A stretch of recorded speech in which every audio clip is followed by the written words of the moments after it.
Hello, everybody.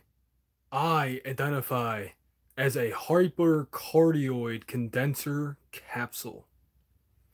Let's get right into it. First of all, my computer is once again working. It was only the power supply that went dead. Luckily, I was very fortunate that the motherboard was not screwed up. So that's good. But I will be doing a lot of spring cleaning and maintenance and all that very soon. What is that? Oh. So yeah, the videos might not come as quickly because of a lot of other things going on as well. So the first thing I want to say before I get into the small bit of news I have is please stop it with the recording to 32-bit audio nonsense. People have been asking me about this lately, and no, unless you have a analog noise floor that is less than negative 144 decibels, there is absolutely no reason at all to record a 32-bit audio unless your DAW for some reason does not support 24-bit. The reality is most of our recording systems, once you introduce the mic preamp along with the room noise, you get around my my recordings have always been around like negative 80 decibels at the quietest, and realistically around negative 70 or so. At that point, yes, it makes sense to record at 24-bit because you will start introducing some 16-bit noise if you have enough tracks, but 32-bit is a waste of hard drive space. It's possibly a waste of processing power.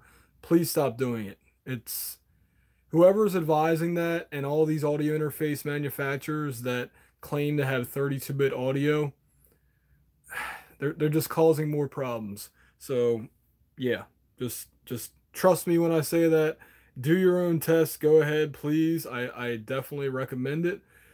32 bits a waste for recording. Now, if you're doing intermediate files where you're like when you're bouncing files or when you're mixing down, that at that point I say yes, mix down to 32-bit floating point, mix bounce to 32-bit floating point, but do not record at 32-bit integer or 32 or floating point.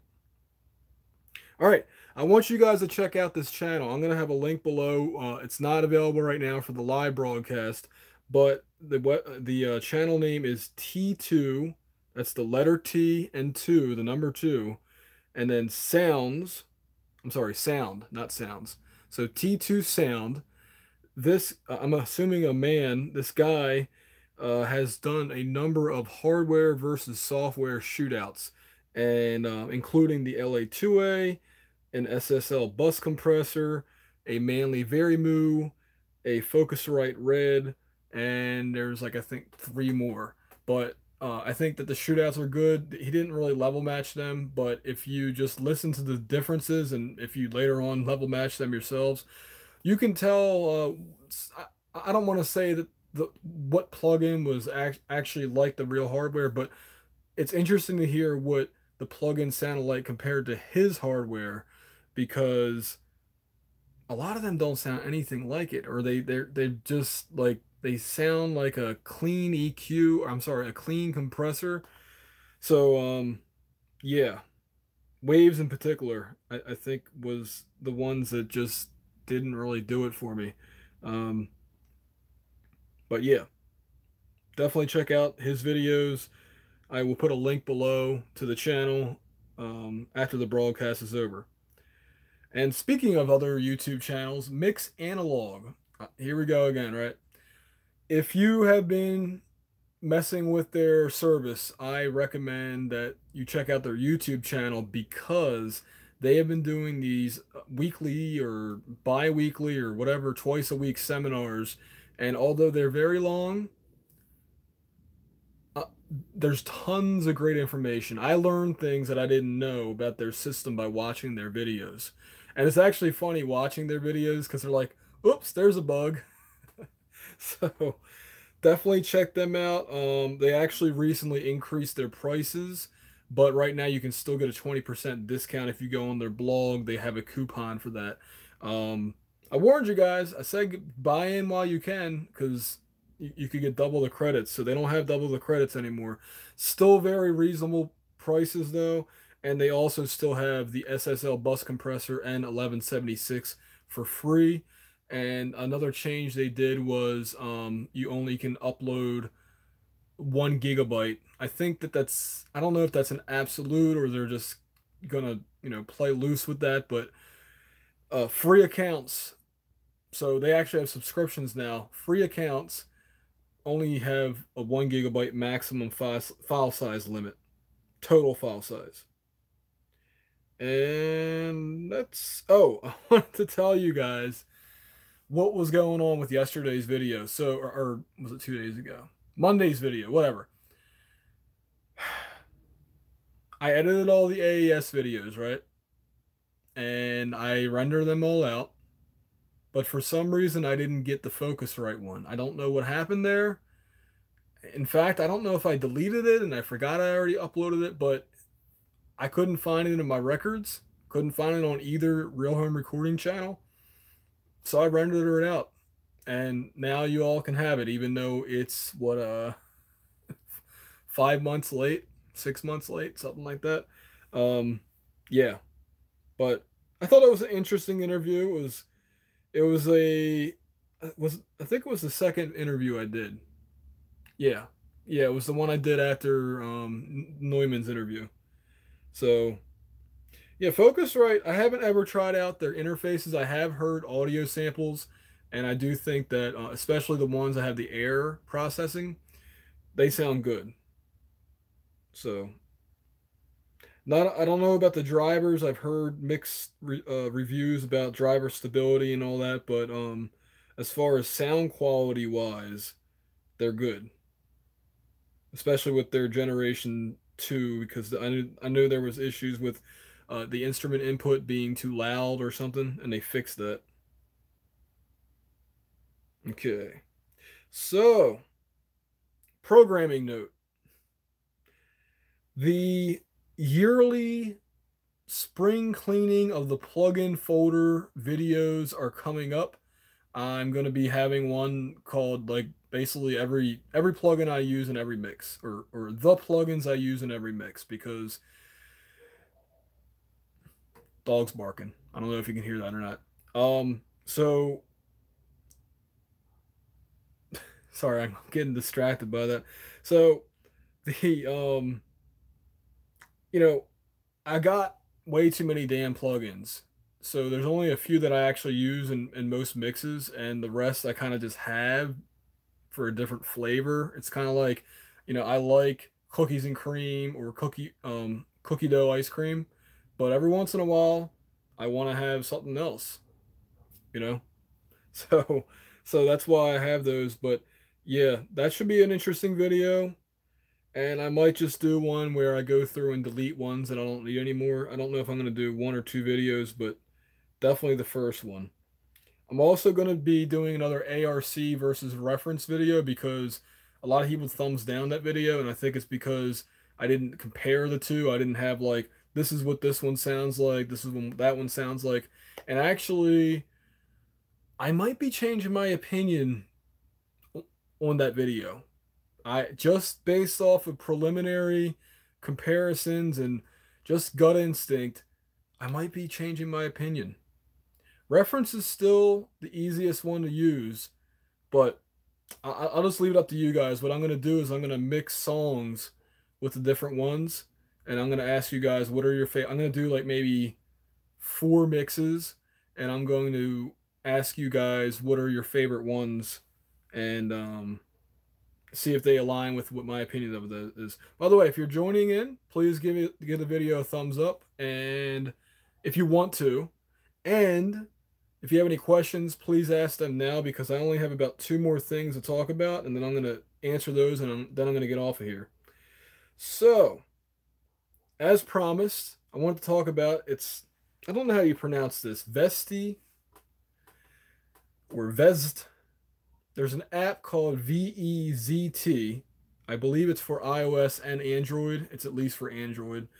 And basically, what it lets you do is allow your fans or your family to invest in your music.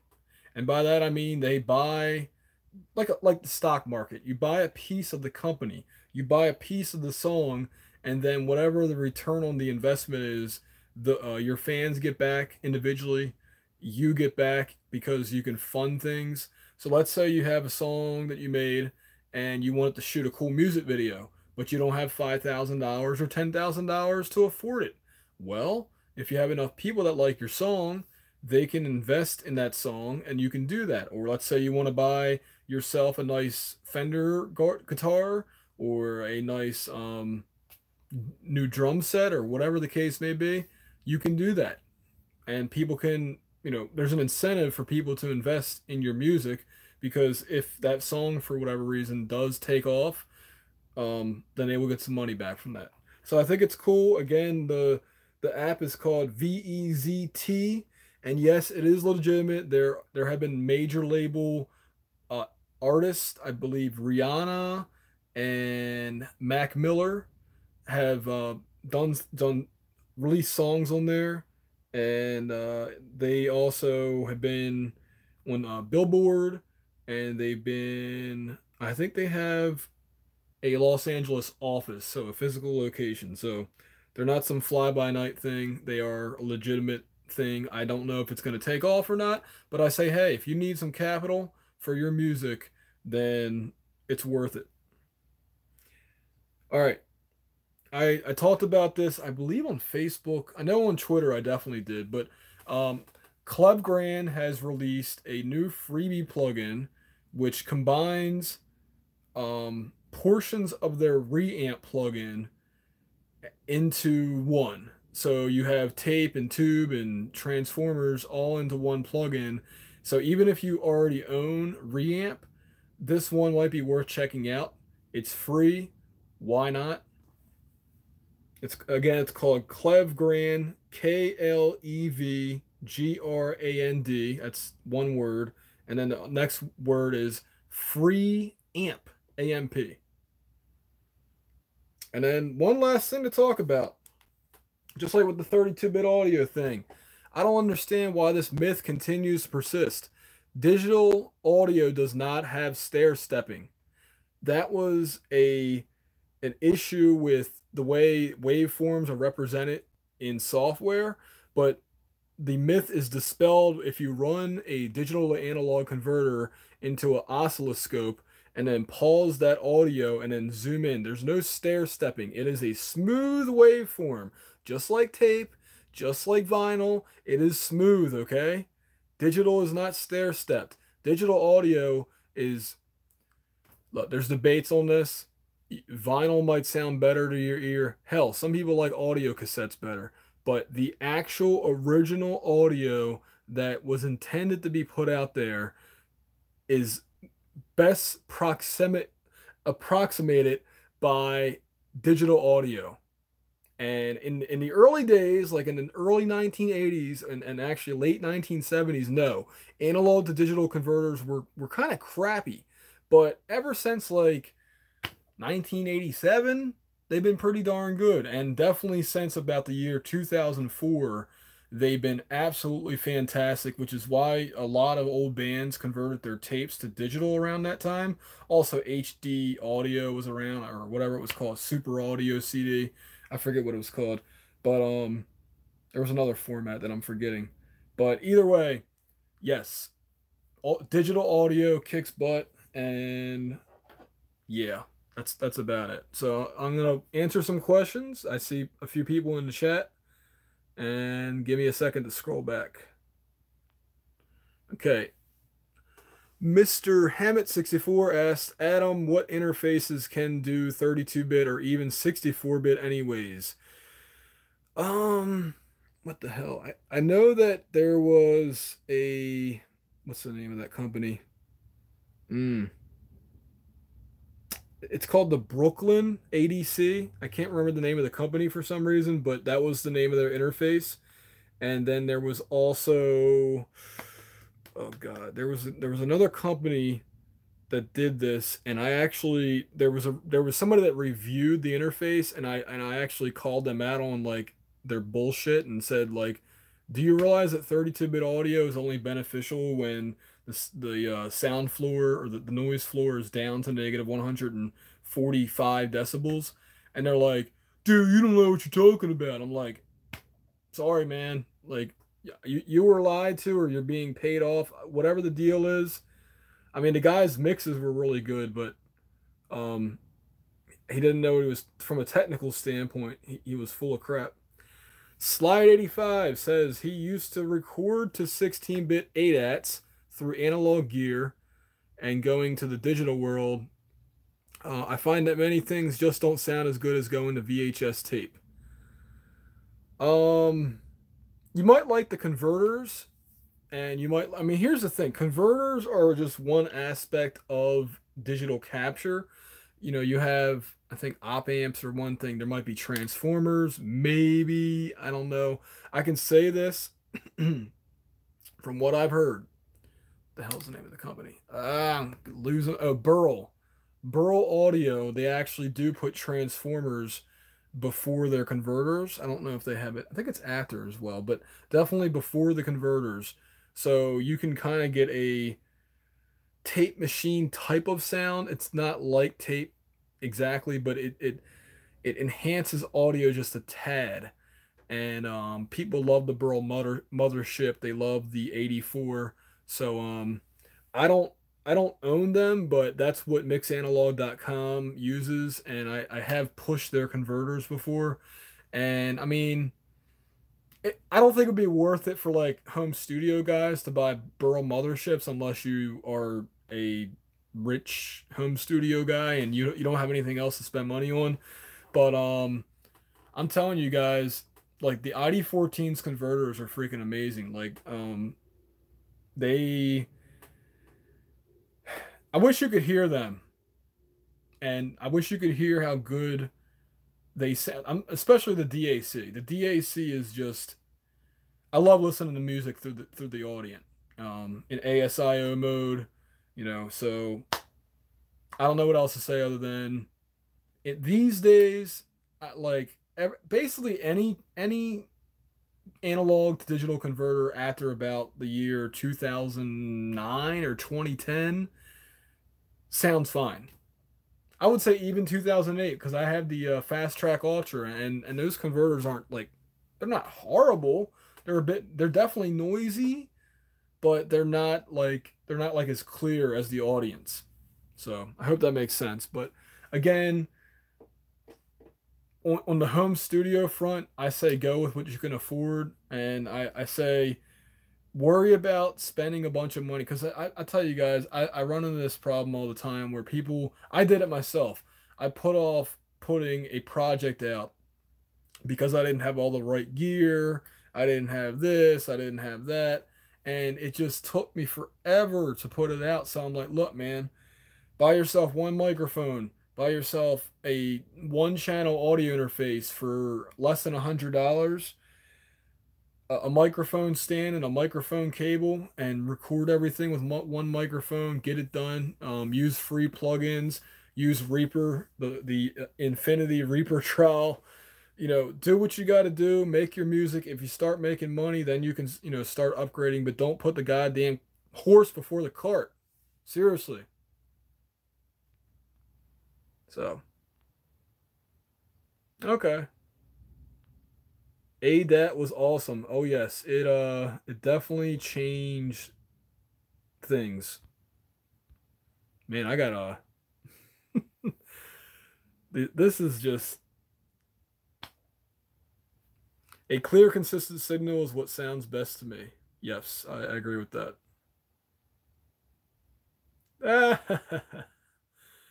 Yeah, man. Hey, you know what? You know it's great.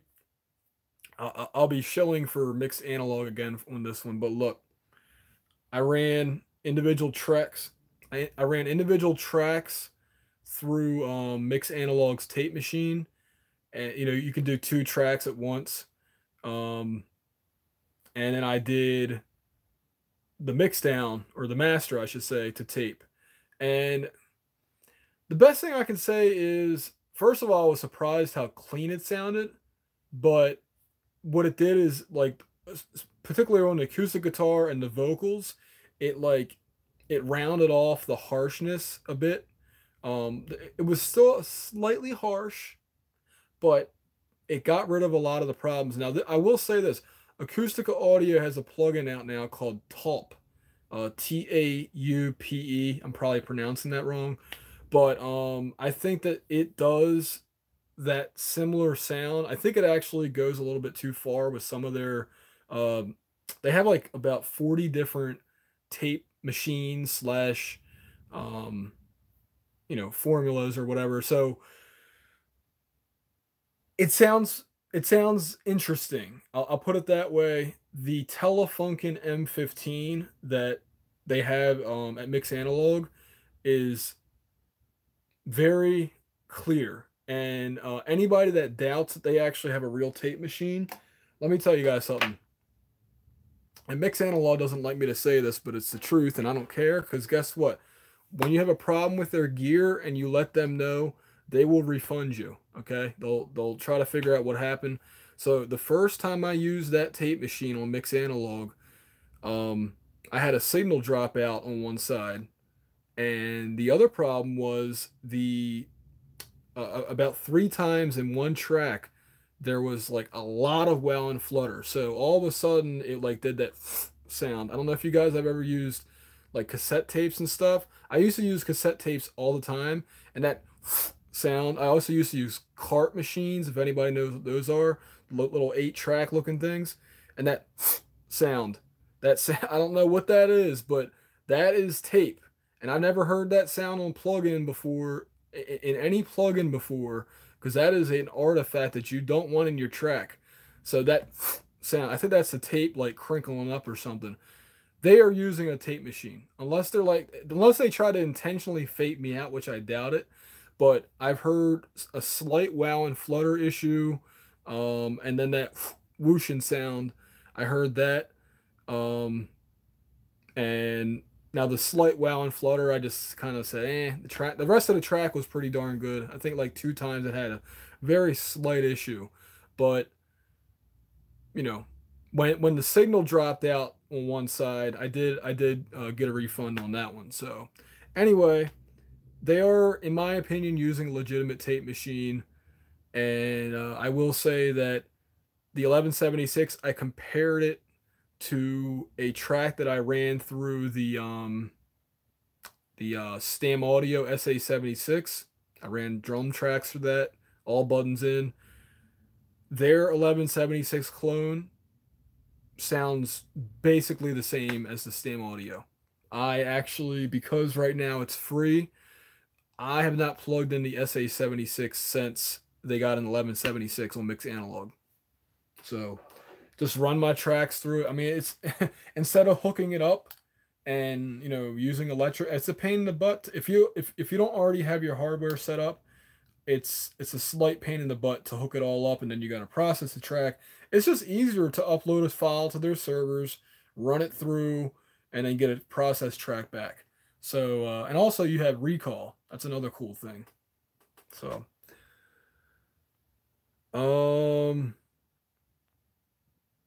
yes, digital is fantastic for editing. I think digital sounds better on bass, synth, and guitar, and I think digital sounds better with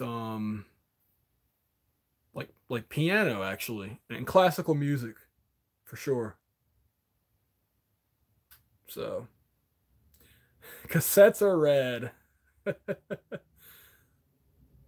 That's true. That's true. Yeah, it's spelled Taupe. Acoustica Audio. I actually meant to review that plugin, and I never got around to it. Maybe I eventually will, excuse me. But I am going to be reviewing Acoustica Audio's Lemon, which is their delay plugin. I never got around to reviewing that, but I am going to do that because, well, you'll see in a few weeks, but or actually maybe later this week. But when I tried out lemon the first time, I was like, damn, this is really cool. Like it actually, I love Echo Boy. Don't get me wrong, and I'm probably not going to buy lemon because I have Echo Boy already. But damn it, if I didn't already have Echo Boy, it'd be a it'd be a toss up between that and lemon. So I want to review lemon. I'm going to review Ebony, which is their plate reverb plugin. Plus, there's a few EQs. Lemon, I believe, has an EQ as well, but it's not really the main feature of the plugin. Ebony actually has a few different modules, but their main thing is the plate reverb. I actually never tried out Ebony ever, so that should be interesting. And by the way, guys, if you have any files that you want to send in to me that are royalty free, you don't have copyrights on them, you didn't upload them to CD Baby because apparently CD Baby is really bad about that. Send your tracks in to YouTube at RealHomeRecording.com. I'm always looking for new music to try out plugins with. So I appreciate that if you send them in, and I will give you credit. Absolutely. Just tell me what you want to, tell me if you have a link that you want me to send people to. I credit's awesome. And what else? I think that's about it for now. Oh, I'm gonna be reviewing an Audified plugin called TNT Voice Executor. I just imagine some guy holding an axe and like cutting somebody's throat, you know, like a like back in the French days or whatever. All right, the French Revolution days. All right, everybody's talking about tape. Yes, yes, that is true. When you had to record to tape, you had to rehearse the heck out of songs because technically you can record onto tape more than once, but it's highly advised that you don't. And if you do, I remember using a demagnet or a magnet, a high-powered magnet to erase the tapes. So these kids have it made these days. Yes. Oh my God, yes, they do. And I mean, God, I look, guys, I've spent probably $4,000 in plugins, which is not as much as some people out there, but I know it's a lot. And I'm actually kind of embarrassed to say that, but I tell you, man, like a lot of the plugins I don't even use anymore. So like if I could do things now, I mean I would probably just buy like probably 10 plugins, and so I maybe that's like what, $1,500 or something. And that's all I need. That's all I need. I'll be happy. I'm happy right now actually. And I'm always just looking for plugins that are different, unique. I mean, on this video right here, I can at least talk about the new stuff, but I'm not going to review it because it might not be unique enough. And that kind of sounds conceited, but like, when you already have all these plugins in your folders already, like that's kind of how it is, you know what I mean? We couldn't erase the tapes because we had Simpty striped on track 24. Oh, geez. Yeah, that could be a problem. So I buy better microphones and audio treatment. If yes, yes, good microphones, and I always joke about. Actually, I have it sitting right here. Hold on. I always joke to my friends. I'm like, man, I wish I would have never bought this microphone because, like, now I don't have a reason to buy any other ones.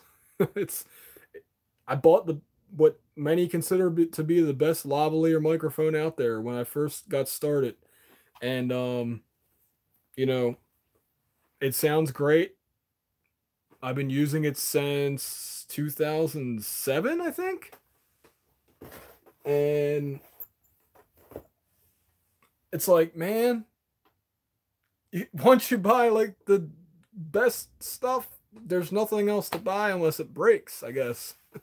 So, but damn, the prices have gone up on gear, man. I'm like, some of the lenses I bought back in the day are like I think one I bought it when it was like $600 and now it's like 800. And like this microphone I bought when it was like 460 and now it's like close to $500.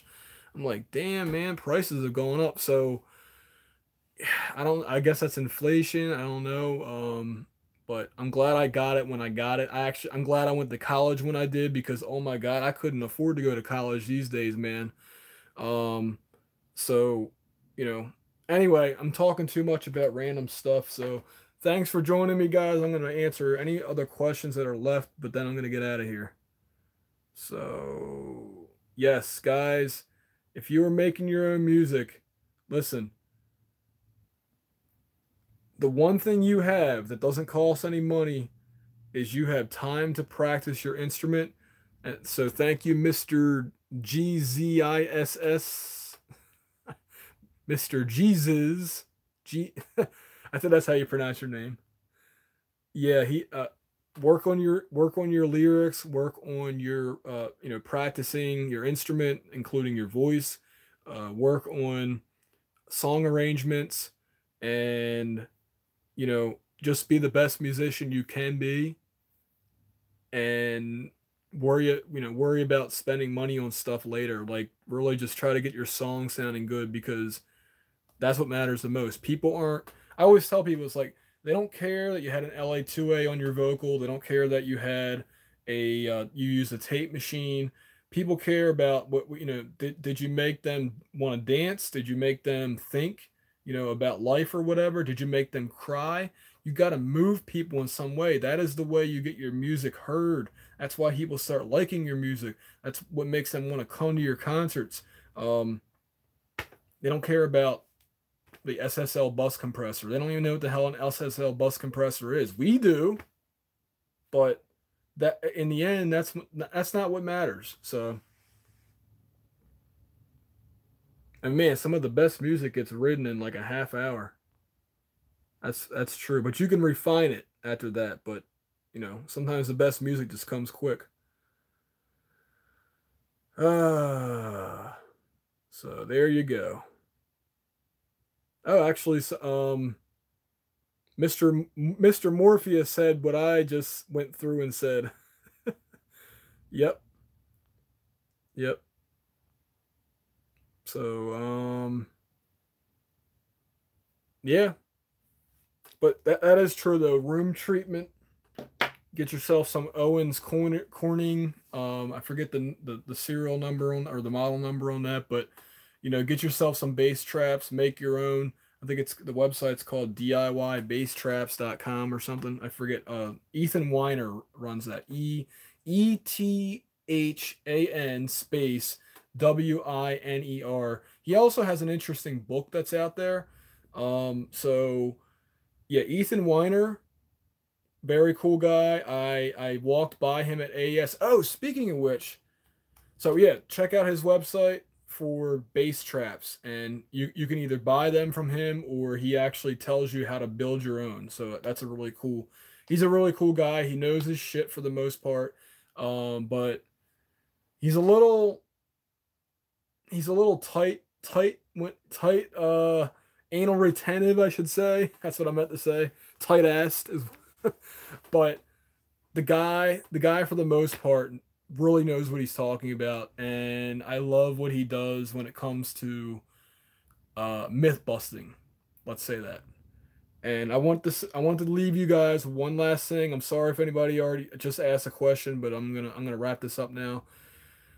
When I was at AES, I was carrying the tripod around, and we had already, had taken it out of the bag. We weren't going to put it back in. So I'm carrying this tripod around, which is pretty big, and I'm trying to get by. There's a crowd of people all of a sudden. I'm like, what is going on? This is weird, right? And so anyway, I remember this one guy who had dreadlocks, and he gave me a weird look, like, what are you doing? So what was happening was I was trying to get around this guy who he had his back to me, and I was just trying to squeeze all my equipment by and not like trip anybody up. As it turns out, The person that I hit my elbow on by accident was Stevie Wonder. Stevie Wonder was walking around the AES floor just checking out the different gear.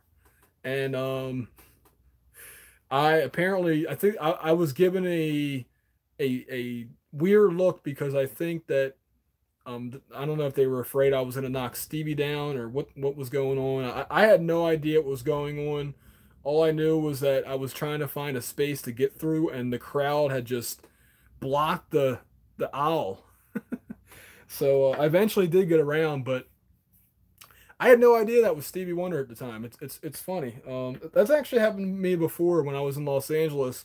Apparently there was a celebrity on our airplane or something, and I had no idea. So anyway, thank you for watching, guys. If you haven't already, please hit that thumbs up button, and I will maybe see you tomorrow. I don't know. If not, what I'm probably gonna do is I want to do the RHR daily videos in the future. So what I'm going to do is probably do them on Mondays and Thursdays now that my computer's working again. So if not tomorrow, then Thursday for sure. And I don't know what time I'm going to do them because I had to do that. I had to do one early today because I woke up super early today. And if I was going to wait until 9 or 10 o'clock, then it would have been like I would have been sleeping. So you guys would have watched me not saying anything. Anyway, talk too long. Peace out. I'm